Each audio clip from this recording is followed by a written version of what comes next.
আল্লাহ পাক রব্বুল আলামিন 7 শ্রেণীর মানুষকে আরশ আজিমের ছায়ার নিচে জায়গা করে দিবেন। এক নম্বরে কারা? আল্লাহর হাবিব সাল্লাল্লাহু আলাইহি ওয়াসাল্লাম বলেন, এক নম্বরে হলো তারা ইমামুল আদিল, যেই ব্যক্তিটা সমাজের মধ্যে নেতৃত্ব পেয়েছিল, ক্ষমতা পেয়েছিল, যেই ব্যক্তিটা ন্যায় বিচারের সাথে ন্যায় বিচার পরিচালনা করেছে, কিয়ামতের ময়দানে ন্যায় বিচারও করবে যিনি, কিয়ামতের ময়দানে ওই ব্যক্তিকে আরশ আজিমের ছায়া করে দিবেন যিনি, তিনি কে? তাহলে এখন চিন্তা করেন যে আমাদের সমাজের অবস্থা কি? আমি কি ন্যায় বিচার করতে পেরেছি? আমি ক্ষমতা পেয়ে আমার ক্ষমতাটাকে কতটুকু আমি ন্যায় বিচার পরিচালনা করতে পেরেছি বলেন? অথচ যারা শাসনভার পাবে, যারা সামাজিক ভাবে নেতৃত্ব পাবে, দায়িত্ব যারা পাবে, আল্লাহর হাবিব বলছেন তারা যদি তাদের দায়িত্বটাকে ন্যায়ের সাথে ইনসাফের সাথে পরিচালনা করতে পারে, কিয়ামতের ময়দানে আল্লাহ পাক তাদেরকে আরশ আজিমের ছায়ার নিচে জায়গা করে দেবে। অথচ দেখেন বর্তমানের অবস্থা, দেখেন অবস্থা একটাবার চিন্তা করেন যে আমি আপনি সরকারিভাবে কোনো ক্ষমতা পাইনি, কিন্তু সমাজ প্রতিনিধি আছে না, দরবার সালিশের বিচারক আছে না? এটা শুধু যারা নেতৃত্ব দেয় তাদের বিষয়ে নয়, বরং যারা সমাজ পরিচালনা করে, পারিবারিকভাবে যারা পরিবারের নেতৃত্ব দেয়, তাদের সকলেকেই বলা হয়েছে যে যারা নেতৃস্থানীয় থাকবে তারা যদি ন্যায় বিচারের সাথে পরিচালনা করতে পারে, কিয়ামতের ময়দানে আল্লাহ পাক রব্বুল আলামিন তাদেরকে কি করবেন? আরশ আজিমের ছায়ার নিচে জায়গা করে দিবেন। এরপরে 2 নম্বরে কাদের জন্য আল্লাহ পাক রব্বুল আলামিন কিয়ামতের কঠিন সময়ে, যেদিন মালিকের ছায়া ব্যতীত আর কোনো ছায়া থাকবে না, কাদেরকে আল্লাহ পাক রব্বুল আলামিন আরশ আজিমের ছায়ার নিচে জায়গা করে দিবেন? আল্লাহর হাবিব সাল্লাল্লাহু আলাইহি ওয়াসাল্লাম বলেন, ওয়াশাবুন নাশা ফি ইবাদাতিল্লাহ।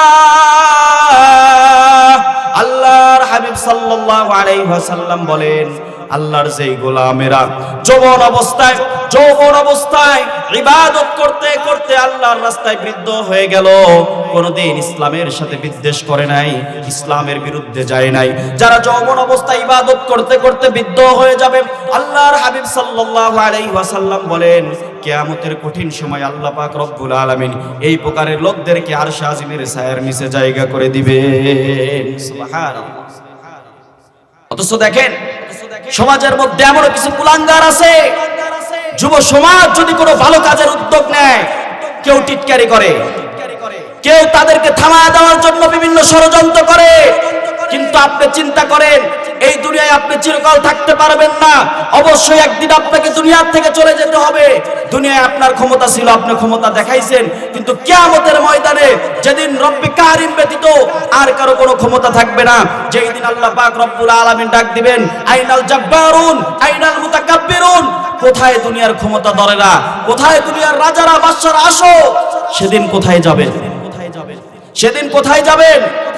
এই জন্য যারা ইসলামের কাজ, যারা এরকম কোরআনের মাহফিল করে, আমরা তাদেরকে উৎসাহ দেব, কোন সময় আমরা এগুলোর বিরোধিতা করব না। কারণ আল মারউ মাআ মান আহাব্বা, যার সঙ্গে যার মহাব্বত তার সঙ্গে তার কিয়ামত। আমি আপনি যদি আলেম ওলামাদেরকে ভালোবাসতে পারি, যে যুবকেরা ইসলামের জন্য কাজ করে তাদেরকে যদি আমরা ভালোবাসতে পারি, আশা করা যায় এই মহাব্বতটা কিয়ামতের দিন এত দামি হবে, এত দামি হবে, উজুহুহুম নূর। আল্লাহর হাবিব বলেন কিয়ামতের ময়দানে এই মহাব্বতটা নূর হবে, আলো হয়ে চমকাইতে থাকবে। যেরকম সুবহানাল্লাহ। হামদান ইয়ালিকু বিজালালিহি ওয়া কামালিহি সুবহানাহু ওয়া তাআলা লাহুল হামদু ফিল উলা ওয়াল আখিরাহ ওয়া হুয়া আলা কুল্লি শাইইন قدير اللهم إنا نشهدك ونشهد ملائكتك وحملة عرشك وجميع خلقك أنك أنت الله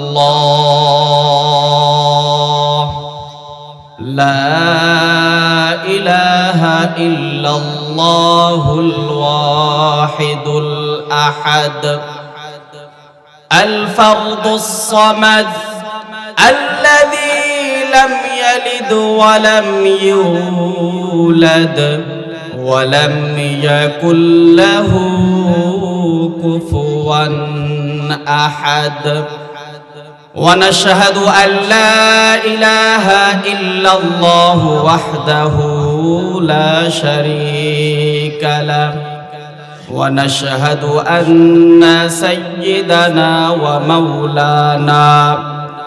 ومولانا محمدا عبده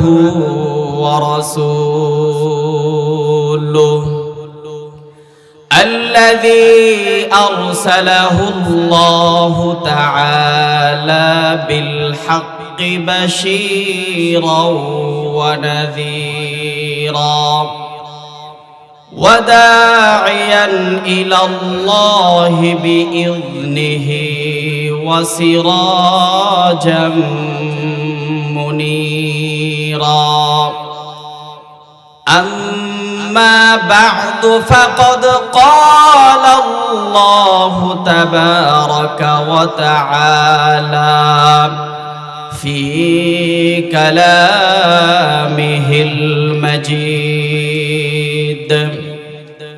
أعوذ بالله من الشيطان الرجيم بسم الله الرحمن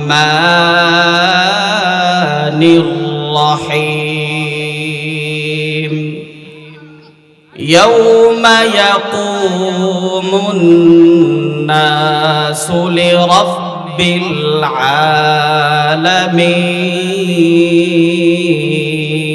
العالمين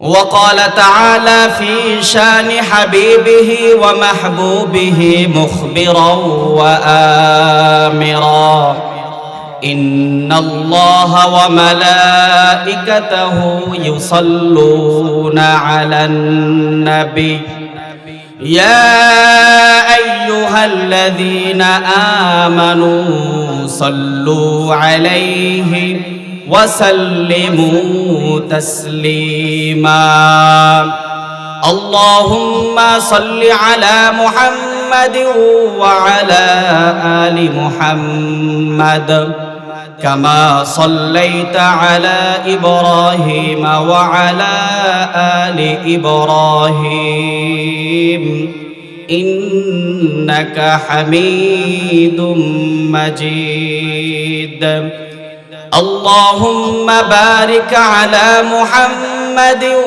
وعلى آل محمد كما باركت على إبراهيم وعلى آل إبراهيم إنك حميد مجيد নহে সমাপ্ত কর্ম মোদের অবসর কোথা বিশ্রামের উজ্জ্বল হয়ে ফোটেনি আজো সুনির্মল জ্যোতি তাওহীদের জোরে কোন কথা ঠিক কিনা আলহামদুলিল্লাহ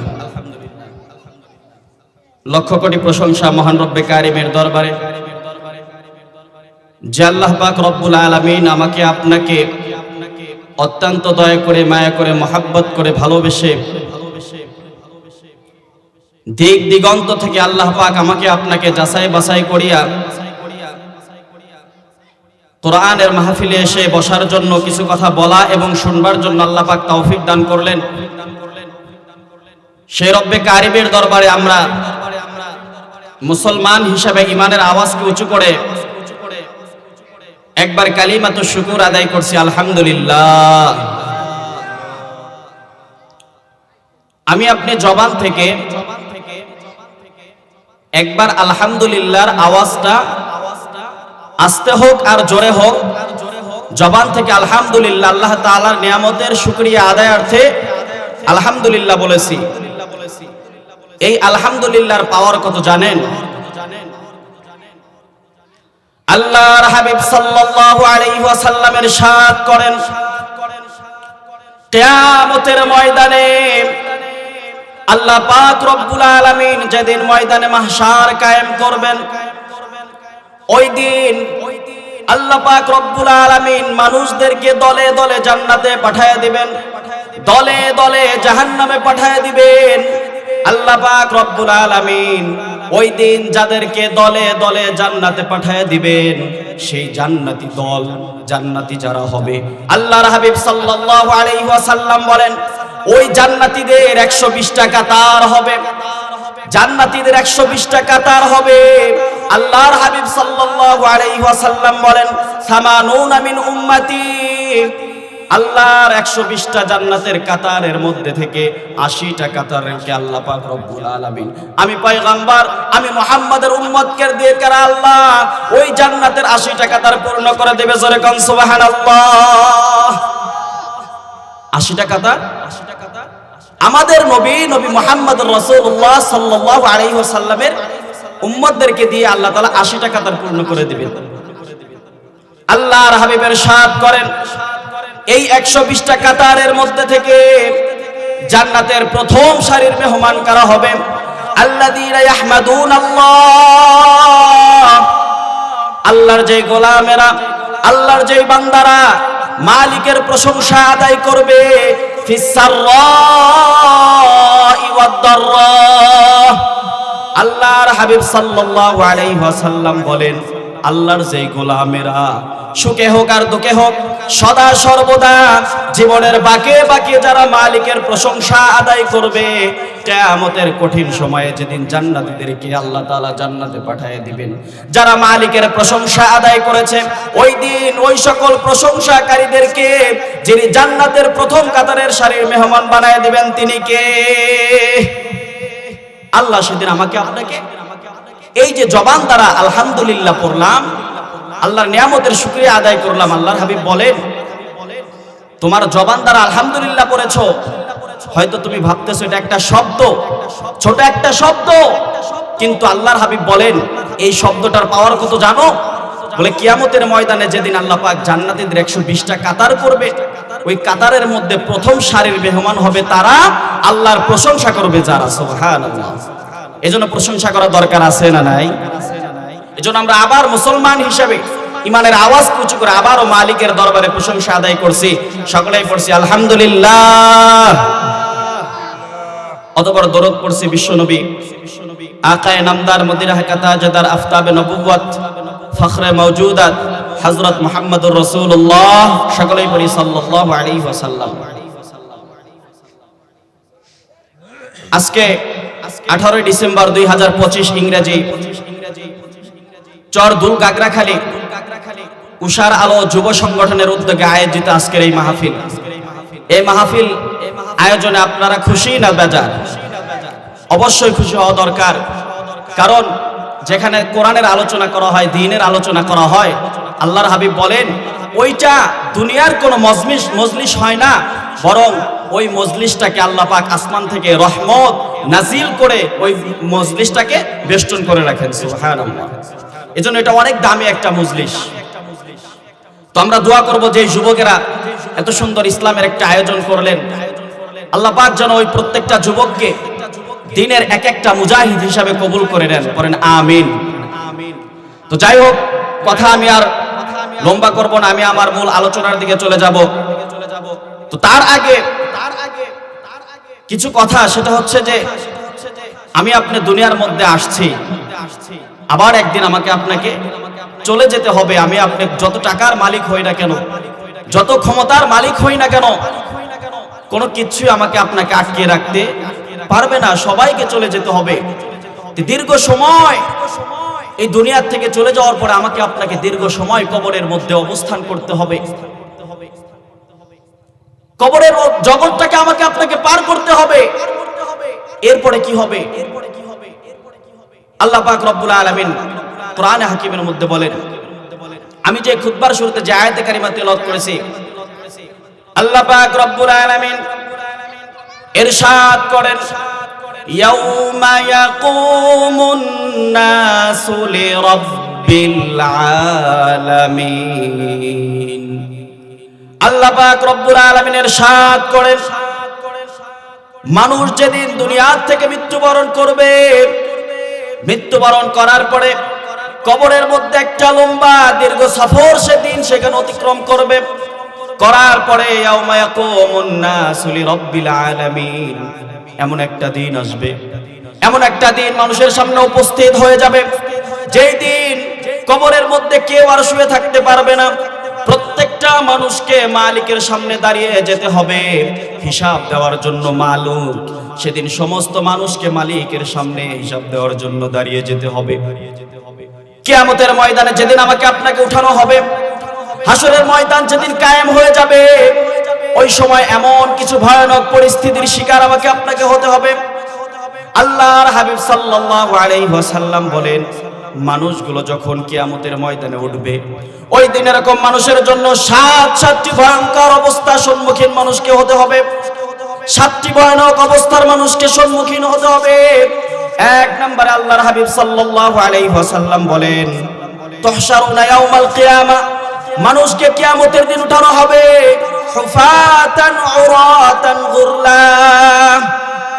এক নম্বরে যে কঠিন অবস্থার সম্মুখীন আমাকে আপনাকে হতে হবে, আল্লাহর হাবিব সাল্লাল্লাহু আলাইহি ওয়াসাল্লাম জানায় দেন, উম্মতেরা শোনো, তোমাদেরকে সেদিন আল্লাহর সামনে উলঙ্গ অবস্থায় খালি পায়ে খতনাবিহীন সেদিন তোমাদেরকে মালিকের সামনে হিসাব দেওয়ার জন্য দাঁড়িয়ে যেতে হবে।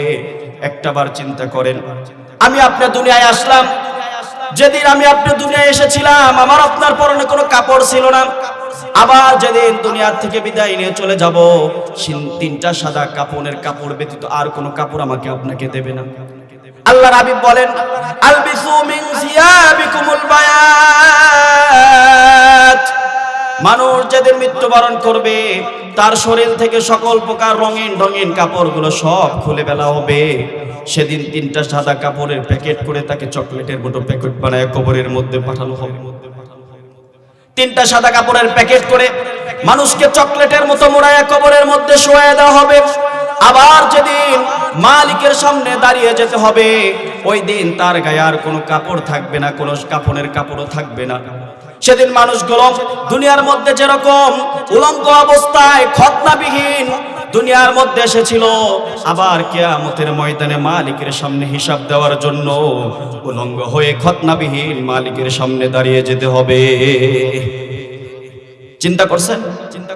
আমি আপনি দুনিয়ার মধ্যে এসে যেই বাড়ির জন্য, যেই গাড়ির জন্য, যেই সন্তানের জন্য, যেই স্ত্রীর জন্য এত করলাম, এত কষ্ট করে উপার্জন করলাম, কিন্তু কবরে যাওয়ার সময় কিছু নিতে পারলাম না। যাও নিলাম, 3টা সাদা কাপড়ের কাপড় নিলাম, কিন্তু মরার পরে আবার যেদিন আল্লাহর সামনে দাঁড় করানো হবে, সেদিন আবার আমাকে আপনাকে উলঙ্গ অবস্থায় দাঁড় করানো হবে। কথাগুলো দিল দিয়ে বোঝার চেষ্টা করবেন। আমি বলেছিলাম 7টা পয়েন্ট হবে যেদিন কিয়ামতের ময়দানে মানুষের কঠিন এরকম ভয়ানক পরিস্থিতির শিকার হতে হবে। এর মধ্যে 1 নাম্বার হলো কিয়ামতের ময়দানে মানুষগুলোকে উলঙ্গ অবস্থায়, মানুষগুলোকে খালি পায়ে খতনাবিহীন মানুষগুলোকে আল্লাহর সামনে দাঁড়িয়ে যেতে হবে। সেদিন কেউ কারো কোনো উপকারে আসবে না। এরকম ওই কঠিন সময় আমার আপনার জন্য অপেক্ষা করতেছে।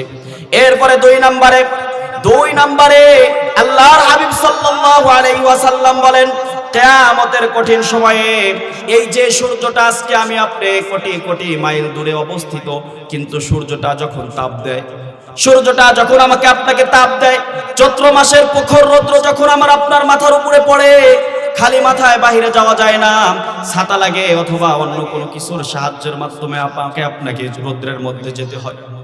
কত কষ্ট আমার আপনার হয়, কিন্তু আল্লাহর হাবিব বলেন, তুদিনাশ শামসু মিনাল খালক, কিয়ামতের কঠিন সময়ে যেই দিন ময়দানে মাহশার কায়েম হয়ে যাবে, এই সূর্যটা আমার আপনার একদম মাথার নিকটে চলে আসবে। কামিকদারি মিলিন, আল্লাহর হাবিব বলেন অর্ধ মাইল নিকটে আমার আপনার এই সূর্যটা চলে আসবে।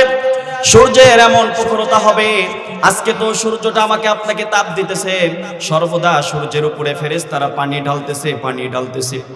সূর্যের তাপ যেন আমার আপনার জন্য হালকা হয়ে যায়, কিন্তু কিয়ামতের ময়দানে ফেরেশতারা কোনো পানি ঢালবে না, বরং সূর্যটার যত প্রখরতা আছে, যত তাপ আছে, সমস্ত তাপ দিয়ে সেদিন আমাকে আপনাকে তাপ দিতে থাকবে। সেদিন আমাকে আপনাকে এই যে সূর্যের তাপ, ওই হাসরের ময়দানে যেদিন গায়ে কোনো কাপড় থাকবে না, উলঙ্গ হয়ে আল্লাহর সামনে দাঁড়িয়ে যেতে হবে, ওই সময় আমাকে আপনাকে এই সূর্যটা মাথার উপরে সেরকম তাপ দেবে। মানুষগুলো সেদিন ওই সূর্যের তাপের মধ্যে থাকার কারণে ঘেমে যাবে। মানুষের আমল নামার কারণে, বদ আমলের কারণে, কেউ বা তার বদ আমল কম হওয়ার কারণে এরকম গিরালি পর্যন্ত, আবার কেউ বা হাঁটু পর্যন্ত, কেউ বা মাজা পর্যন্ত, কেউ বা পেট পর্যন্ত, কেউ বা বুক পর্যন্ত, আবার কেউ বা এরকম তার ঘামের মধ্যে হাবুডুবু খাইতে থাকবে। মানুষগুলো সেদিন এরকম উলঙ্গ হয়ে ওই সূর্যের মধ্যে তাপ অনুভব করতে থাকবে। আল্লাহর হাবিব সাল্লাল্লাহু আলাইহি ওয়াসাল্লাম এরকম সাহাবা ইকরামকে বয়ান করতেছিলেন। সাহাবা ইকরাম আরজ করলেন, ইয়া রাসূলুল্লাহ, মানুষগুলো কি সেদিন লজ্জা পাবে না, যেদিন সমস্ত মানুষগুলো, নারী পুরুষ সবাই উলঙ্গ হয়ে একসাথে উঠবে, ওই দিন কি মানুষগুলো লজ্জা পাবে না? আল্লাহর হাবিব সাল্লাল্লাহু আলাইহি ওয়াসাল্লাম ইরশাদ করলেন, ও সাহাবা ইকরাম শোনো, আল আমরু আশাদ্দু মিন আইয়ুহিম্মাহুম যালিক। ওই দিনের প্রখরতা, ওই দিনের তাপ, ওই দিনের ভয়ানক পরিস্থিতি এমন হবে, কেউ কারো দিকে তাকানোর দুঃসাহস পর্যন্ত করবে না। সেদিন প্রত্যেকটা মানুষগুলো ইয়া নাফসি বলে চিৎকার করতে থাকবে। একটাবার চিন্তা করেন, আমি আপনি দুনিয়ার মধ্যে কত কিছু করলাম, অথচ ওই দিন যেদিন মালিকের সামনে আমাকে আপনাকে দাঁড়িয়ে যেতে হবে, ওই দিন কেউ আমার আর আপনার কোনো উপকারে আসবে না। পয়েন্ট আসতেছে, পরে বলি সে কথা। তো ওই যে কঠিন সময়ে যেদিন আল্লাহ পাক রব্বুল আলামিন সূর্যটাকে আমার আপনার মাথার নিকটে আনবেন, ওই দিন কি অবস্থা হবে আমার আপনার চিন্তা করেন। কি অবস্থা হবে একটাবার চিন্তা করেন। তাহলে কিয়ামতের কঠিন সময়ে আমার আপনার জন্য যে ভয়ানক অবস্থাগুলো অপেক্ষা করতেছে, এর মধ্যে প্রথম নাম্বার হলো যে মানুষ ওই দিন উলঙ্গ অবস্থায় মালিকের সামনে দাঁড়িয়ে যেতে হবে। এরপরে 2 নম্বরে সূর্যটা আমার আপনার মাথার নিকটে চলে আসবে। এরপরে 3 নম্বরে শোনেন, 3 নম্বরে আল্লাহর হাবিব সাল্লাল্লাহু আলাইহি ওয়াসাল্লাম বলেন, 3 নম্বরে মানুষের জন্য কিয়ামতের কঠিন সময়ে ভয়ানক কোন পরিস্থিতির শিকার মানুষকে হতে হবে। আল্লাহ পাক রব্বুল আলামিন কিয়ামতের কঠিন সময়ে এমন সময় একটা ডাক দিবেন, আইনাল মুতাহাব্বুনা বিজালালি আল ইয়াউমা উযিল্লুহুম ফি যিল্লি ইয়াউমা লা যিল্লা ইল্লা যিল্লি। আল্লাহ পাক রব্বুল আলামিন সেদিন আসমান থেকে ডাক দিয়ে বলবেন, আইনাল মুতাহাব্বুনা বিজালালি, কোথায় আমার মহব্বতের গোলামেরা, কোথায় আমার মহব্বতের বান্দারা, আসো আসো, আজকে আমি মালিকের আরশ আজিমের ছায়া ব্যতীত আর কোনো ছায়া নাই, আজকে আমি তোমাদেরকে আমার স্পেশাল ছায়ার নিচে ব্যবস্থা করে দেব। জোরে কোন সুবহানাল্লাহ। আল্লাহ সেদিন ডাক দেবে, আইনাল মুতাহাব্বুনা বিজালালি, কই আল্লাহর মহব্বতের বান্দারা কই, আসো, আজকে আরশ আজিমের ছায়া ব্যতীত আর কোনো ছায়া নাই, আজকে আমি আল্লাহ তাআলা তোমাদের জন্য স্পেশাল ছায়ার ব্যবস্থা করে দেব। সুবহানাল্লাহ। ওই দিন আল্লাহর হাবিব সাল্লাল্লাহু আলাইহি ওয়াসাল্লাম বলেন, 7 শ্রেণীর মানুষ এমন আছে যাদেরকে আল্লাহ পাক রব্বুল আলামিন ওই কঠিন সময়ে কিয়ামতের বিভীষিকাময়ে 7 শ্রেণীর মানুষ এমন আছে যাদেরকে আল্লাহ পাক রব্বুল আলামিন আরশ আজিমের ছায়ার নিচে জায়গা করে দিবেন। এই 7 শ্রেণীর লোক ব্যতীত বাকি যারা আছে সবাই ওই সূর্যের তাপের মধ্যে পড়তে থাকবে। হুজুর বলতেছিলেন 7 শ্রেণীর কথা, কিন্তু হুজুরের সময় সংক্ষিপ্ততার কারণে হুজুর বলতে পারে নাই। হুজুর শুধু 2 নাম্বার পয়েন্টটা বলেছেন, কোন যুবকদেরকে আল্লাহ আরশ আজিমের ছায়ার নিচে জায়গা করে দিবেন। তাহলে এবার 1 নম্বরে শুনুন, কোন ব্যক্তিদেরকে আল্লাহ পাক রব্বুল আলামিন তার আরশ আজিমের ছায়ার নিচে জায়গা করে দিবেন। আল্লাহর হাবিব সাল্লাল্লাহু আলাইহি ওয়াসাল্লাম বলেন, সাবআতুন ইউযিল্লুহুমুল্লাহু ফি যিল্লিহিম। আল্লাহ পাক রব্বুল আলামিন 7 শ্রেণীর মানুষকে আরশ আজিমের ছায়ার নিচে জায়গা করে দিবেন। 1 নম্বরে কারা? আল্লাহর হাবিব সাল্লাল্লাহু আলাইহি ওয়াসাল্লাম বলেন, 1 নম্বরে হলো তারা ইমামুল আদিল, যেই ব্যক্তিটা সমাজের মধ্যে নেতৃত্ব পেয়েছিল, ক্ষমতা পেয়েছিল, যেই ব্যক্তিটা ন্যায় বিচারের সাথে ন্যায় বিচার পরিচালনা করেছে, কিয়ামতের ময়দানে ন্যায় বিচারও করবে যিনি, কিয়ামতের ময়দানে ওই ব্যক্তিকে আরশে আজিমের ছায়া করে দিবেন যিনি, তিনি কে? তাহলে এখন চিন্তা করেন যে আমাদের সমাজের অবস্থা কি? আমি কি ন্যায় বিচার করতে পেরেছি? আমি ক্ষমতা পেয়ে আমার ক্ষমতাটাকে কতটুকু আমি ন্যায় বিচার পরিচালনা করতে পেরেছি বলেন? অথচ যারা শাসনভার পাবে, যারা সামাজিক ভাবে নেতৃত্ব পাবে, দায়িত্ব যারা পাবে, আল্লাহর হাবিব বলছেন তারা যদি তাদের দায়িত্বটাকে ন্যায়ের সাথে ইনসাফের সাথে পরিচালনা করতে পারে, কিয়ামতের ময়দানে আল্লাহ পাক তাদেরকে আরশে আজিমের ছায়ার নিচে জায়গা করে দেবে। অথচ দেখেন বর্তমানের অবস্থা, দেখেন অবস্থা একটাবার চিন্তা করেন যে আমি আপনি সরকারিভাবে কোনো ক্ষমতা পাইনি, কিন্তু সমাজ প্রতিনিধি আছে না, দরবার সালিশের বিচারক আছে না? এটা শুধু যারা নেতৃত্ব দেয় তাদের বিষয়ে নয়, বরং যারা সমাজ পরিচালনা করে, পারিবারিকভাবে যারা পরিবারের নেতৃত্ব দেয়, তাদের সকলেকেই বলা হয়েছে যে যারা নেতৃস্থানীয় থাকবে তারা যদি ন্যায় বিচারের সাথে পরিচালনা করতে পারে, কিয়ামতের ময়দানে আল্লাহ পাক রব্বুল আলামিন তাদেরকে কি করবেন? আরশে আজিমের ছায়ার নিচে জায়গা করে দিবেন। এরপরে 2 নম্বরে, কাদের জন্য আল্লাহ পাক রব্বুল আলামিন কিয়ামতের কঠিন সময়ে, যেদিন মালিকের ছায়া ব্যতীত আর কোনো ছায়া থাকবে না, কাদেরকে আল্লাহ পাক রব্বুল আলামিন আরশে আজিমের ছায়ার নিচে জায়গা করে দিবেন? আল্লাহর হাবিব সাল্লাল্লাহু আলাইহি ওয়াসাল্লাম বলেন, ওয়াশাবুন নাশা ফি ইবাদাতিল্লাহ। আল্লাহর হাবিব সাল্লাল্লাহু আলাইহি ওয়াসাল্লাম বলেন, আল্লাহর যেই গোলামেরা যৌবন অবস্থায় ইবাদত করতে করতে আল্লাহর রাস্তায় বৃদ্ধ হয়ে গেল, কোনদিন ইসলামের সাথে বিদ্বেষ করে নাই, ইসলামের বিরুদ্ধে যায় নাই, যারা যৌবন অবস্থায় ইবাদত করতে করতে বৃদ্ধ হয়ে যাবে, আল্লাহর হাবিব সাল্লাল্লাহু আলাইহি ওয়াসাল্লাম বলেন কিয়ামতের কঠিন সময় আল্লাহ পাক রব্বুল আলামিন এই প্রকারের লোকদেরকে আরশে আজিমের ছায়ার নিচে জায়গা করে দিবেন। সুবহানাল্লাহ। অথচ দেখেন সমাজের মধ্যে এমন কিছু কুলাঙ্গার আছে, যুব সমাজ যদি কোনো ভালো কাজের উদ্যোগ নেয়, কেউ টিটকারি করে, কেউ তাদেরকে থামায় দেওয়ার জন্য বিভিন্ন ষড়যন্ত্র করে। কিন্তু আপনি চিন্তা করেন, এই দুনিয়ায় আপনি চিরকাল থাকতে পারবেন না, অবশ্যই একদিন আপনাকে দুনিয়ার থেকে চলে যেতে হবে। দুনিয়ায় আপনার ক্ষমতা ছিল, আপনি ক্ষমতা দেখাইছেন, কিন্তু কিয়ামতের ময়দানে যেদিন রব্বে কারিম ব্যতীত আর কারো কোনো ক্ষমতা থাকবে না, যেই দিন আল্লাহ পাক রব্বুল আলামিন ডাক দিবেন, আইনাল জাব্বারুন আইনাল মুতাকাব্বিরুন, কোথায় দুনিয়ার ক্ষমতা ধরেরা, কোথায় দুনিয়ার রাজারা বাদশারা, আসো। সেদিন কোথায় যাবেন? সেদিন কোথায় যাবেন? এই জন্য যারা ইসলামের কাজ, যারা এরকম কোরআনের মাহফিল করে, আমরা তাদেরকে উৎসাহ দেব, কোন সময় আমরা এগুলোর বিরোধিতা করব না। কারণ আল মারউ মাআ মান আহাব্বা, যার সঙ্গে যার মহাব্বত তার সঙ্গে তার কিয়ামত। আমি আপনি যদি আলেম ওলামাদেরকে ভালোবাসতে পারি, যে যুবকেরা ইসলামের জন্য কাজ করে তাদেরকে যদি আমরা ভালোবাসতে পারি, আশা করা যায় এই মহাব্বতটা কিয়ামতের দিন এত দামি হবে, এত দামি হবে, উজুহুহুম নূর। আল্লাহর হাবিব বলেন কিয়ামতের ময়দানে এই মহাব্বতটা নূর হবে, আলো হয়ে চমকাইতে থাকবে। যেরকম সুবহানাল্লাহ। এই জন্য আমরা যারা ইসলামের কাজ করবে তাদেরকে উৎসাহ দেব, সহযোগিতা করব, না পারলে চুপ থাকবো, বিরোধিতা করব না। ইনশাআল্লাহ রাজি আছেন তো? অবশ্যই। যদি আমরা করতে না পারি, বাধা দেব না। করতে পারি না সেটা আমার দুর্বলতা, কিন্তু যারা করবে তাদেরকে বাধা দিব না। যারা বাধা দিবে, চিন্তা করবেন সে দুনিয়ার মধ্যে থেকে তাকে চেনা গেল যে কিয়ামতের ময়দানে আল্লাহ যেদিন মানুষদেরকে আরশে আজিমের ছায়ার নিচে জায়গা দেবে, এই ব্যক্তি ছায়া পাবে না। এই জন্য আমরা এগুলোর বিরোধিতা করব না, যারা করবে আমরা তাদেরকে উৎসাহ দেব। আল্লাহ পাক আমাদের সবাইকে কবুল করুন, পড়েন আমিন। এরপরে আসেন 4 নম্বরে, শোনেন 4 নম্বরে আল্লাহ পাক রব্বুল আলামিন কাদেরকে আরশে আজিমের ছায়ার নিচে জায়গা করে দিবেন, যেদিন আর কোনো ছায়া থাকবে না মালিকের আরশে আজিমের ছায়া ব্যতীত। কাদেরকে আল্লাহ পাক রব্বুল আলামিন আরশে আজিমের ছায়ার নিচে জায়গা করে দিবেন?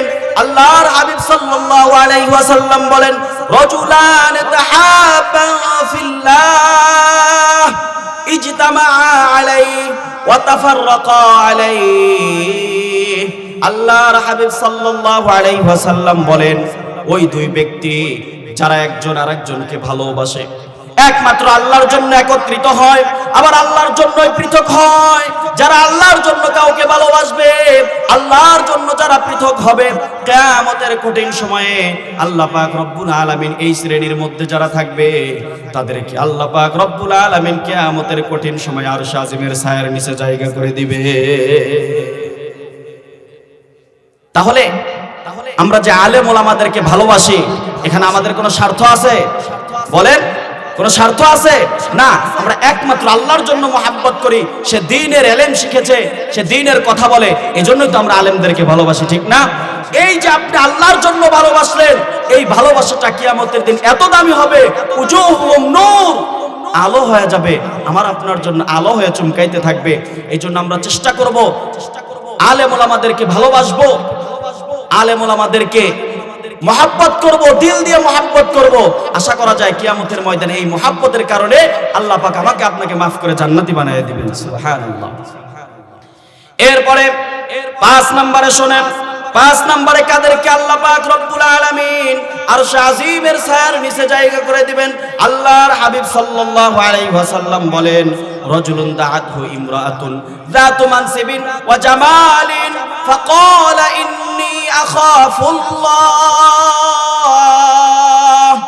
আল্লাহর হাবিব সাল্লাল্লাহু আলাইহি ওয়াসাল্লাম বলেন, 5 নম্বরে কাদেরকে আল্লাহ পাক রব্বুল আলামিন আরশ আজিমের ছায়ার নিচে জায়গা করে দিবেন।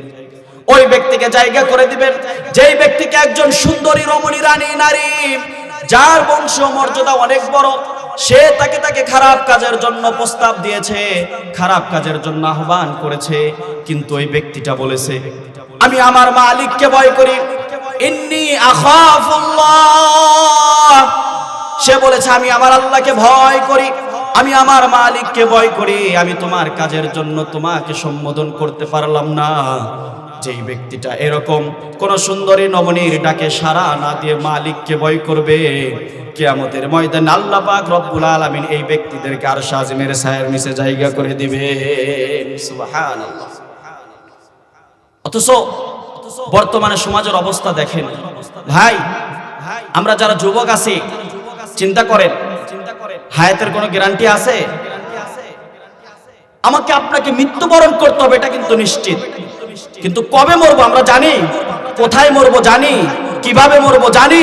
কোনো কিছুই জানি না, কিন্তু জানি মৃত্যুবরণ করতে হবে।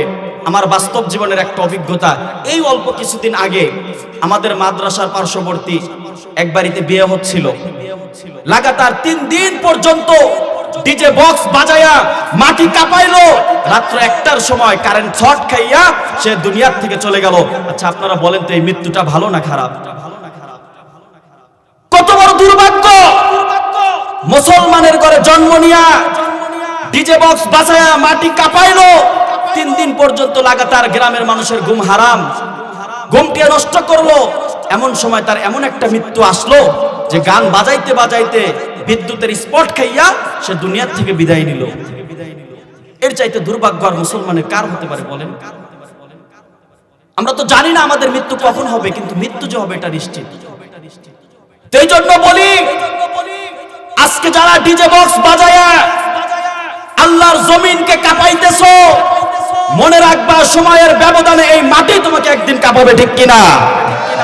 আজকে তুমি যুবক হইছো, তোমার যৌবনের পাওয়ার আছে, এই পাওয়ার দেখায় তুমি ডিজে বক্স বাজায় মাটি কাঁপাইতেছো। যেদিন তুমি কবরের মধ্যে যাইবা, ওই দিন মাটি তোমাকে ছাড় দেবে না। আমরা অনইসলামিক কোনো কাজ করব না, যারা করবে আমরা তাদেরকে বুঝাবো, বাধা দেব।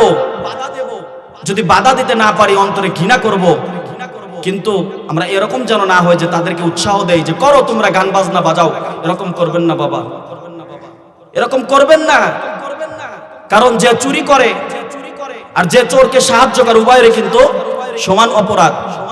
তো এই জন্য আমরা হয়তো ভাবতে পারি আমি তো গুনাহ করতেছি না, আমি তো বাজাইতেছি না, ওরা বাজাইতেছে, বাজাক না বাবা না। আপনি তাকে সাপোর্ট করলেন, তাকে কিছু বলেন নাই, আপনি অন্তর দ্বারা ঘৃণা করেন নাই, কিয়ামতের ময়দানে আমাকে আপনাকে ধরা পড়তে হবে।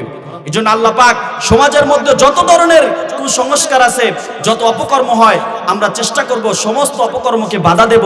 যদি না পারি, ক্ষমতা যদি আমার না থাকে, অন্তর দ্বারা ঘৃণা করতে পারবো তো ইনশাআল্লাহ?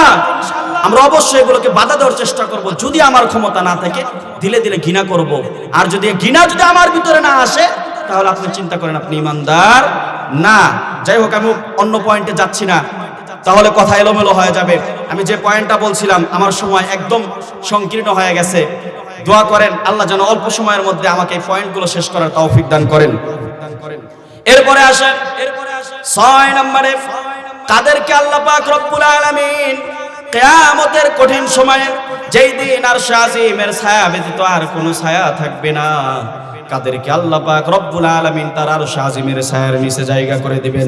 আল্লাহর হাবিব সাল্লাল্লাহু আলাইহি ওয়াসাল্লাম বলেন, রাজুলুন তাসাদ্দাকা বিসাদাকাতিন ফাখফাহা হাত্তা লা তা'লামা শিমালুহু মা তুনফিকু ইয়ামিনুহু। আল্লাহর হাবিব সাল্লাল্লাহু আলাইহি ওয়াসাল্লাম বলেন, 6 নম্বরে হলো ওই ব্যক্তি, যেই ব্যক্তিটা দান করলো, রাজুলুন তাসাদ্দাকা বিসাদাকাতিন, যেই ব্যক্তিটা দান করলো, ফাখফাহা, এমন ভাবে দান করলো, এত গোপনীয়তা নিয়ে দান করলো যে সে ডান হাত দিয়ে কি দান করেছে বাম হাতটা জানে না, বাম হাত দিয়ে কি দান করলো ডান হাত জানে না। অর্থাৎ এত গোপনে যেই ব্যক্তিটা দান করবে, কিয়ামতের কঠিন সময়ে যেদিন আরশে আজিমের ছায়া ব্যতীত আর কোনো ছায়া থাকবে না, ওই গোপনে দানকারীদেরকে যিনি আরশে আজিমের ছায়ার নিচে জায়গা করে দিবেন তিনি কে? আল্লাহ সেদিন গোপনে দানকারীদেরকে কি করবেন? আরশে আজিমের ছায়ার নিচে জায়গা করে দিবেন। জন্য ভাই, আমরা অনেকেই আছি দানের কথা শুনলে আমরা পলাই, দৌড়াই, আমরা দান করতে চাই না, অথচ দানের ফজিলত কত জানেন? দানের ফজিলত কত জানেন? সাহাবায়ে কেরাম আল্লাহর রাসূলের কাছে বলছেন, ইয়া রাসূলুল্লাহ, আমার তো সম্পদ শুধু বাড়তেছে, আমি কিভাবে কমাবো? রাসূল বলতেন, তুমি কি বেশি দান করো? বলে হ্যাঁ। বলে দান কমায় দাও, সম্পদ কমে যাবে। তার মানে কি দান করলে সম্পদ বাড়ে না কমে? আপনি হাকিকতান আপনার মালের মধ্যে বর্ধন হবে, কিন্তু মাজাজান আপনি দেখতেছেন যে আমার সম্পদ হয়তো কমতেছে।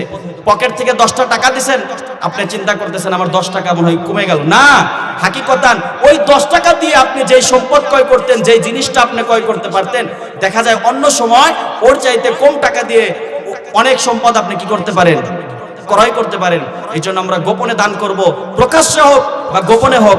এখন চিন্তা হতে পারে, হুজুর তাহলে অনেক সময় তো আমরা মাহফিলে প্রকাশ্যে দান করি না। আপনার মনের মধ্যে যদি নিয়ত থাকে যে আমি দান করতেছি, আমার দানের দ্বারা আরেক ভাই উৎসাহ পাবে, তাহলে আপনি নিজের দানের সওয়াব তো পাইলেনই। এই যে আপনার নিয়ত ছিল আরেকজন দান করবে, সে আমার উৎসাহ হয়ে সেও দান করবে, তাহলে তার নিয়তটাও আপনি, সওয়াবটাও আপনি পেয়ে যাবেন। সুবহানাল্লাহ।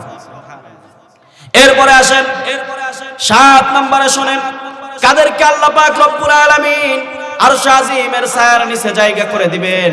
আল্লাহর হাবিব সাল্লাল্লাহু আলাইহি ওয়াসাল্লাম বলেন, রাজুলুন যাকারাল্লাহ খালিয়ান, ওই ব্যক্তিটা, যেই ব্যক্তিটা অতি গোপনে, অতি সংগোপনে মালিকের জিকির করে, এমন জিকির করে, ফাফাদাত আইনা, এত গোপনে মালিকের জিকির করে, রাত্র গভীর হয়ে গেছে, সমস্ত মানুষ যখন ঘুমের মধ্যে বিভোর, ব্যক্তিটা উঠে মালিকের দরবারে হাত তুলে কান্না শুরু করে দিয়েছে, আল্লাহ, জীবনে কত গুনাহ করেছি গো মালিক, জীবনে কত গুনাহ করলাম, গুনাহ ছাড়া তো কোনো একটা দিন পার করি নাই, গুনাহ ছাড়া তো কোনোটা মুহূর্ত পার করি নাই, এত কষ্ট করে আমরা যেই মালিক আমাদেরকে পাঠাইলো, আমরা মালিকের নাফরমানি করলাম, কত গুনাহ না দুনিয়ার মধ্যে করলাম। রাতের গভীর অন্ধকারে যারা মালিকের কাছে হাত তুলে কান্না করবে, আল্লাহর হাবিব বলেন কিয়ামতের কঠিন সময়ে এই যে গোপনে আল্লাহর কাছে যেই ব্যক্তিটা কানলো, তাদেরকে আল্লাহ পাক রব্বুল আলামিন আরশে আজিমের ছায়ার নিচে জায়গা করে দিবে। সুবহানাল্লাহ। এইজন্য মুসলমান ভাইয়েরা আমার, কথাগুলো শুনবেন, দিল দিয়ে বোঝার চেষ্টা করবেন, তাহলে কিয়ামতের কঠিন সময়ে যেদিন মালিকের আরশে আজিমের ছায়া ব্যতীত আর কোনো ছায়া থাকবে না, ওই দিন যেই 7 প্রকার বলা হইলো তাদেরকে আল্লাহ পাক রব্বুল আলামিন আরশে আজিমের ছায়ার নিচে জায়গা করে দিবে। তাহলে আমরা বলতেছিলাম যে 7টা ভয়ানক অবস্থার সম্মুখীন মানুষকে হতে হবে। এর মধ্যে 3 নম্বরে এসে আরো 7টা পয়েন্ট বললাম। এরপরে আসেন 4 নাম্বার, আমার আপনার জন্য কি ভয়ানক অবস্থার সম্মুখীন সেদিন হতে হবে। 4 নম্বরে শুনেন। 4 নম্বরে আল্লাহর হাবিব সাল্লাল্লাহু আলাইহি ওয়াসাল্লাম বলেন, কিয়ামতের কঠিন সময়ে সমস্ত মানুষের জন্য এমন একটা পরিস্থিতির শিকার মানুষকে হতে হবে। আল্লাহ পাক রব্বুল আলামিন সে কথা কোরআনে হাকিমের মধ্যে জানায় দিয়েছেন, তারুজুল মালাইকাতু ওয়ার রূহু ইলাইহি ফি ইয়াউমিন কানা মিকদারুহু 50 আলফ সানা। আল্লাহর হাবিব সাল্লাল্লাহু আলাইহি ওয়াসাল্লাম বলেন, আল্লাহ পাক রব্বুল আলামিন কোরআনে হাকিমের মধ্যে জানায় দিলেন, ও আমার উম্মতেরা শোনো, দুনিয়ার মধ্যে আজকে আমি আপনি একটা দিন পার করতেছি, দিনের মধ্যে কত দিন আছে ছোট, আবার কিছু সময়ের দিন আছে বড়, কিন্তু কিয়ামতের কঠিন সময় এমন একটা লম্বা সময় হবে, 1 আর 2 দিন নয়, 50,000 বছর পর্যন্ত উলঙ্গ অবস্থায় খালি পায়ে মালিকের সামনে আমাকে আপনাকে দাঁড়িয়ে থাকতে হবে। আজকে আমি আপনি একটা ঘন্টা যদি দুনিয়ার কোথাও কারোর জন্য অপেক্ষা করি, দুনিয়ায় কারোর জন্য যদি একটা ঘন্টা দাঁড়িয়ে থাকে, আমার আপনার পাটা ফুলে যায়, কত বিরক্তি লাগে, কত কষ্ট লাগে। কিন্তু কিয়ামতের কঠিন সময়ে যেদিন আমার আপনার গায়ে কোনো ধরনের কোনো কাপড় থাকবে না, পায়ে কোনো জুতা থাকবে না, ওই দিন ওই কঠিন অবস্থায় আমাকে আপনাকে 1 নয় 2 নয় 50,000 বছর পর্যন্ত দাঁড়িয়ে থাকতে হবে। এখন আমি আপনি চিন্তা করতে পারি, দুনিয়ার মধ্যে যেই দিনগুলো আছে এরকম দিন হয়তো হবে না। না, আল্লাহর হাবিব সাল্লাল্লাহু আলাইহি ওয়াসাল্লাম বলেন, কিয়ামতের এক একটা দিন হবে, দুনিয়ার মধ্যে এরকম হাজার হাজার বছর পার হয়ে যাবে, কিয়ামতের একদিন পার হবে, এরকম দিনগুলো এত লম্বা হয়ে যাবে, এত লম্বা সেদিন দিন হবে, ওই রকম 50,000 বছর পর্যন্ত আমি আপনি আল্লাহর সামনে দাঁড়িয়ে থাকবো। কিন্তু আল্লাহর হাবিব সাল্লাল্লাহু আলাইহি ওয়াসাল্লাম বলে, যারা ঈমানদার হবে, যাদের মধ্যে খাঁটি ঈমান থাকবে, যারা খাঁটি ঈমান নিয়ে মালিকের কাছে যেতে পারবে, তারা দুনিয়ার মধ্যে যেরকম 2 রাকাত অথবা 4 রাকাত নামাজ পড়তে যতটুকু সময় লাগতো, আল্লাহর হাবিব সাল্লাল্লাহু আলাইহি ওয়াসাল্লাম বলেন, ওই নেককার ব্যক্তি ওই 50,000 বছরকে এরকম 2 রাকাত অথবা 4 রাকাত নামাজ পড়তে যতটুকু সময় লাগতো, এরকম সে ওই 50,000 বছরটাকে কাটিয়ে দেবে। জোরে কোন সুবহানাল্লাহ। চিন্তা করছেন, 50,000 বছর হবে, কিন্তু আমি আপনি যদি ঈমান নিয়ে কবরে যেতে পারি, তাহলে সেই 50,000 বছরের দূরত্বটা আমার আপনার জন্য 2 অথবা 4 রাকাত পড়তে যতটুকু সময় লাগে এমন হয়ে যাবে। আল্লাহু আকবার, আল্লাহু আকবার। এজন্য আমরা আর কিছু পারি আর না পারি, মালিকের কাছে সদা সর্বদা দোয়া করব, আল্লাহ ঈমান নিয়ে যেন কবরে যেতে পারি, ঈমানটা নিয়ে যেন কবরে যেতে পারি। এই দোয়া আমরা সর্বদা মালিকের কাছে করব। মানুষের তাকদীর পরিবর্তন করতে পারে না, মানুষের তাকদীরে যেটা আছে সেটা তো হবে, কিন্তু আল্লাহর হাবিব বলছেন, আত-তাকদীরু লা ইয়ারুদ্দু ইল্লা বিদ-দুআ, তাকদীর পরিবর্তন হয় না, কিন্তু দুআর মাধ্যমে কি হয়, অনেক সময় আল্লাহ আমাদের দিলটাকে ঘুরাইয়া দেন, দুআর মাধ্যমে অনেক সময় আল্লাহ পাক আমাকে আপনাকে বিপদ থেকে উদ্ধার করেন। এজন্য আমি আপনি দোয়া করব আল্লাহর কাছে, আল্লাহ আর কিছু পারি আর না পারি, ঈমানটা নিয়ে যেন কবরে যেতে পারি। আল্লাহ পাক আমাদের সবাইকে ঈমান নিয়ে কবরে যাওয়ার তৌফিক দান করুন, পড়েন আমিন। এরপরে 5 নম্বরে শোনেন, 5 নম্বরে কাদের জন্য কঠিন কিয়ামতের ময়দানে, 5 নম্বরে কি ভয়ানক অবস্থা আমার আপনার জন্য ওই দিন অপেক্ষা করতেছে। আল্লাহ পাক রব্বুল আলামিন কোরআনে হাকিমের মধ্যে বলেন, ইয়াউমা ইয়াফিরুল মারউ মিন আখিহি ওয়া উম্মিহি ওয়া আবিহি ওয়া সাহিবাতিহি ওয়া বানিহি। আল্লাহর হাবিব সাল্লাল্লাহু আলাইহি ওয়াসাল্লাম বলেন, আল্লাহ পাক রব্বুল আলামিন জানায় দিয়েছেন, ও বন্ধু আপনি আপনার উম্মতদেরকে জানায় দেন, কিয়ামতের কঠিন ময়দানে আপনার এরকম বান্দাদের জন্য কঠিন একটা ভয়ানক পরিস্থিতি রয়েছে। সেটা হচ্ছে দুনিয়ার মধ্যে মানুষ, মা বাবা, সন্তান সন্ততি, স্ত্রী পুত্র, এদের জন্য কত কিছুই না করলো, অথচ ইয়াউমা ইয়াফিরুল মারউ মিন আখিহি ওয়া উম্মিহি ওয়া আবিহি ওয়া সাহিবাতিহি ওয়া বানিহি। আল্লাহ পাক রব্বুল আলামিন বলেন, কিয়ামতের কঠিন সময়ে আমার আপনার থেকে আমার মা পলায়ন করবে, আমার থেকে আমার বাবা পলায়ন করবে, আমার থেকে আমার ভাই পলায়ন করবে, আমার স্ত্রী আমার থেকে পলায়ন করবে, আমার সন্তান আমার থেকে পলায়ন করবে। অথচ যেই সন্তানের জন্য, যেই স্ত্রীর জন্য মাথার ঘাম পায়ে ফেলে নিজের রক্তকে পানি করে কত টাকা উপার্জন করলাম, কিন্তু কিয়ামতের ময়দানে ওই স্ত্রী আমার কোনো কাজে আসবে না, ওই দিন কেউ কারো কোনো উপকারে আসবে না।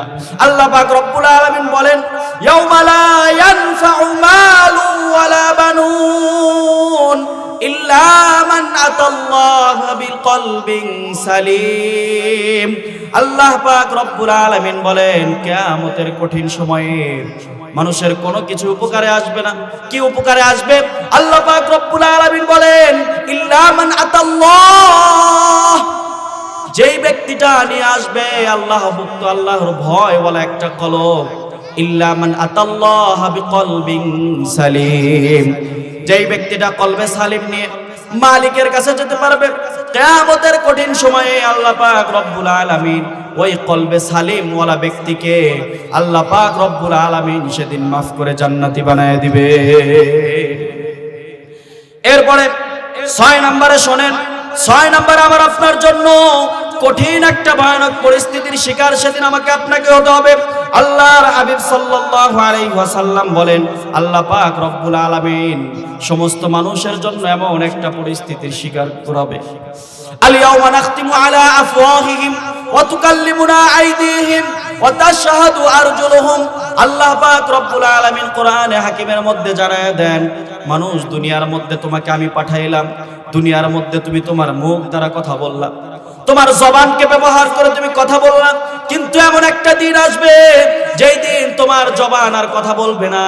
আল্লাহ পাক রব্বুল আলামিন বলেন, আল ইয়াউমা নাখতিমু আলা আফওয়াহিহিম, আজকে আমি আল্লাহ তাআলা বান্দার জবানকে সিল করে দেব, বান্দার জবানকে বন্ধ করে দেব।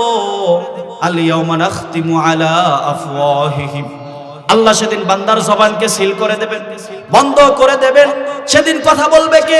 আল্লাহ পাক রব্বুল আলামিন বলেন, ওয়া তুকাল্লিমুনা আইদিহিম, সেদিন মানুষের হস্তদ্বয় কথা বলবে, মানুষের হাত সেদিন কথা বলবে, এবং মানুষের পা সেদিন মালিকের সামনে সাক্ষ্য দেওয়ার জন্য দাঁড়িয়ে যাবে।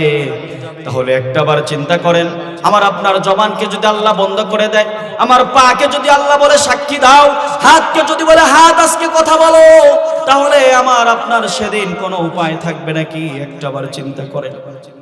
এই পা দ্বারা কত খারাপ কাজ করার জন্য, পা দ্বারা হেঁটে হেঁটে খারাপ কাজ করার জন্য গেলাম, এই হাত দ্বারা কত মানুষের উপর জুলুম করলাম, গরিবের সম্পদকে কলমের খোঁচায় হাত দ্বারা আত্মসমর্পণ করলাম, আত্মসাৎ করে মানুষের সম্পদ খাইলাম। অথচ কিয়ামতের কঠিন সময়ে আমার আপনার এই জবানটা বন্ধ হয়ে যাবে, এই হাত আমার আপনার বিপক্ষে কথা বলবে, এই পা আমার আপনার বিপক্ষে সাক্ষী দেবে। যদি আমি আপনি পাটাকে, হাতটাকে সুন্দরভাবে আল্লাহর জন্য ব্যবহার করতে পারি, তাহলে কিয়ামতের কঠিন সময়ে এই হাত, এই পা আমার আপনার পক্ষে সাক্ষী দেবে। এরপরে সর্বশেষ শোনেন, 7 নম্বরে যে কঠিন অবস্থা আমাকে আপনাকে সম্মুখীন হতে হবে, আল্লাহ পাক রব্বুল আলামিন ওই কঠিন সময়ে আমার আপনার জন্য কি এমন ভয়ঙ্কর পরিস্থিতির শিকার আমাকে আপনাকে করাবে।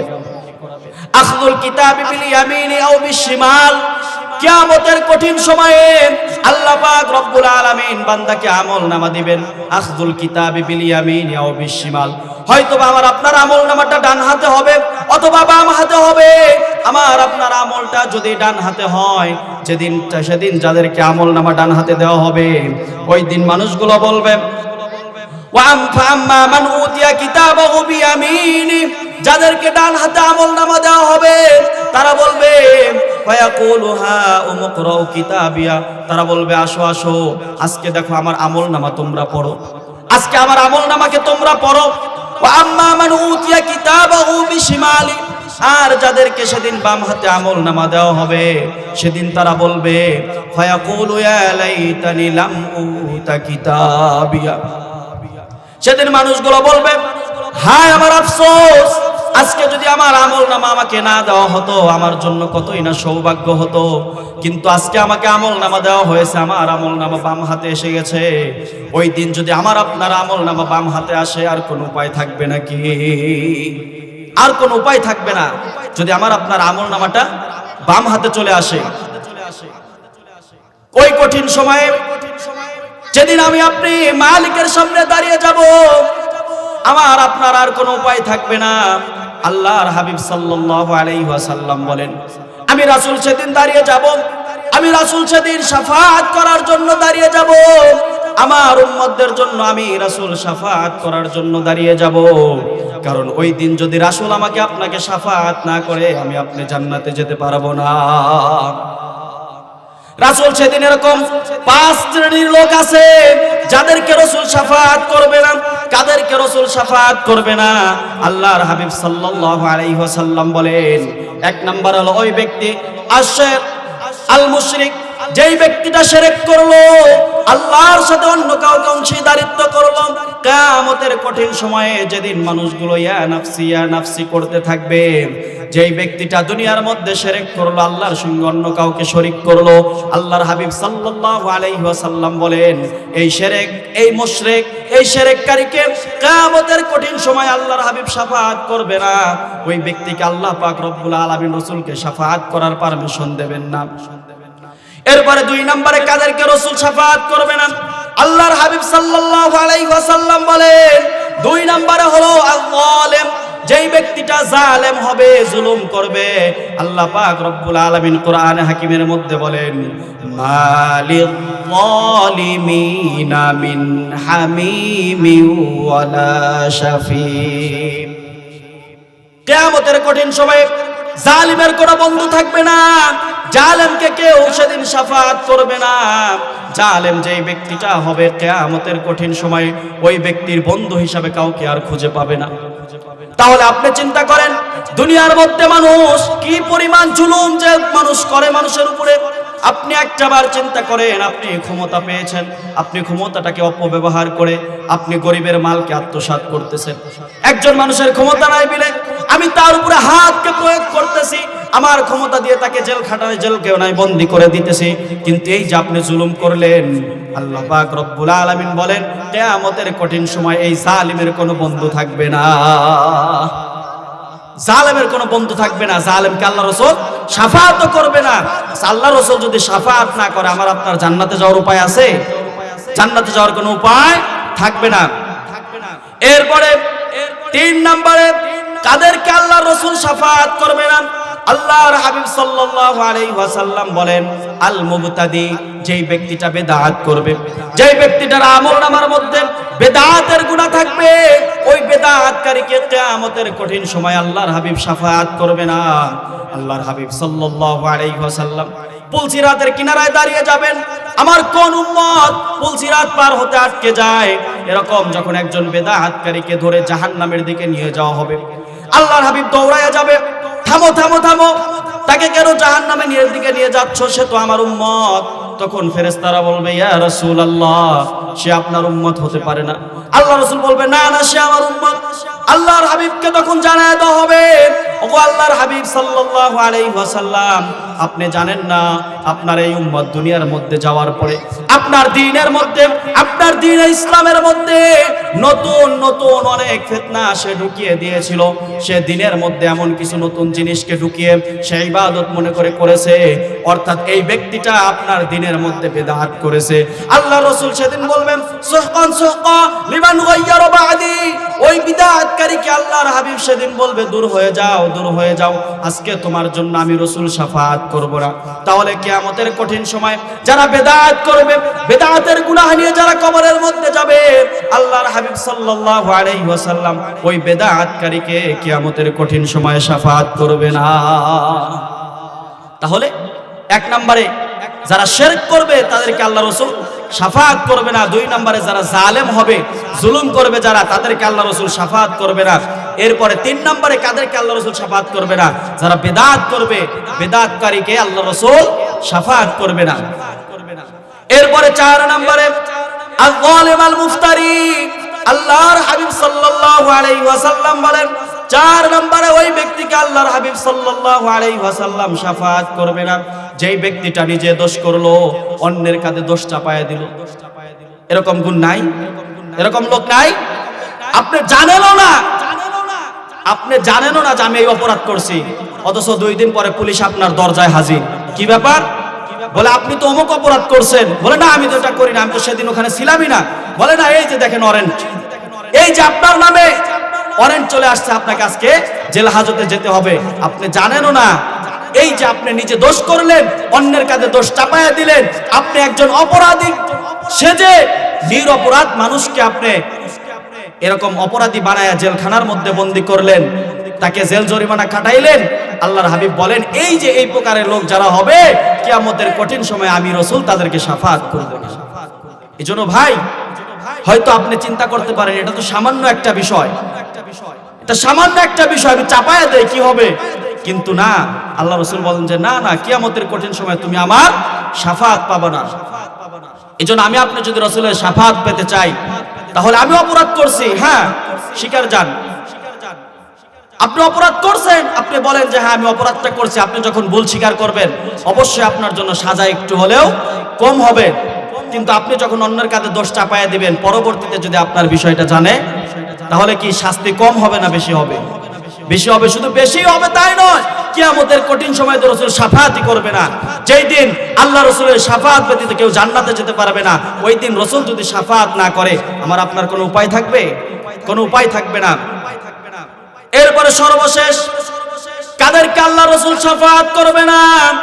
আল্লাহর হাবিব সাল্লাল্লাহু আলাইহি ওয়াসাল্লাম বলেন মুনকিরুশ শাফাআত, যেই ব্যক্তিটা আমি রাসূলের শাফাআতকে অস্বীকার করবে, আমি রাসূল যে কিয়ামতের কঠিন সময়ে মানুষকে শাফাআত করে জান্নাতি বানাবো, এই শাফাআতকে যারা অস্বীকার করবে আল্লাহর হাবিব সাল্লাল্লাহু আলাইহি ওয়াসাল্লাম বলেন এই যে শাফাআতকে অস্বীকার করলো এই ব্যক্তিকে কাল কিয়ামতের ময়দানে আল্লাহর রাসূল শাফাআত করবে না। এইজন্য আমি আপনি যদি রাসূলের শাফাআত পেতে চাই তাহলে অবশ্যই আমাকে আপনাকে এটা বিশ্বাস করতে হবে রাসূল আমাকে আপনাকে শাফাআত করবে, শাফাআত করে জান্নাতে নিয়ে যাবে। কিন্তু আমি আপনি যদি এটা অস্বীকার করি তাহলে আমার আপনার জন্য কঠিন এক ভয়ানক পরিস্থিতির শিকার সেদিন আমাকে আপনাকে হতে হবে। তো যাই হোক, যে কথা বলতেছিলাম যে আসলে দেখেন মৃত্যু কিন্তু আমাকে আপনাকে বরণ করতেই হবে, কিয়ামতের ওই কঠিন সময় আমাকে আপনাকে দাঁড়িয়ে যেতেই হবে। তো যেই ভয়ঙ্কর পরিস্থিতির কথাগুলো বলা হইলো, আপনি কি মনে করেন যে আপনি সেই পরিস্থিতির শিকার হবেন না?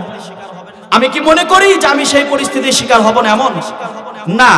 পৃথিবীর শুরু থেকে নিয়ে শেষ পর্যন্ত যতগুলো মানুষ দুনিয়ার মধ্যে আসবে সবাইকে সেদিন আল্লাহর সামনে দাঁড়িয়ে যেতে হবে, সবাইকে সেদিন আল্লাহর সামনে দাঁড়িয়ে যেতে হবে।